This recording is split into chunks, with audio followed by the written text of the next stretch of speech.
The rapid rise in sea level seen in recent years as a result of climate change poses a threat to coastal communities. One case in particular is Cape May County, New Jersey. Located within the coastal plain on the southern side of the state, this small peninsula is characterized by its vulnerability to storm surges and flood risks. As global temperatures continue to climb and coastal storms rage with greater intensity, the risks of storm surge and flooding are bound to increase as a result. In an analysis of vulnerability, Wu et al. Determined that the high flood risk of Cape May County increased by a factor of 105% under a climate change scenario as compared to present rates. According to Wu et al., Cape May City is one of the oldest coastal resort towns in the country, meaning it is strongly influenced by tourism.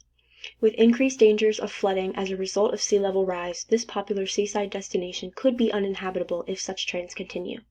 In addition to this, residents of the community are at risk of losing their homes or being forced to relocate due to increased environmental concerns. Luckily, there are some coastal engineering measures that could reduce risk and increase safety for the residents and visitors of Cape May.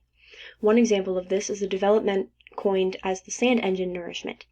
The concept, derived in the Netherlands, strives to preserve the coastlines of vulnerable communities by extracting large amounts of sand offshore and depositing it along the coast, forming a sort of buffer against the rising seas.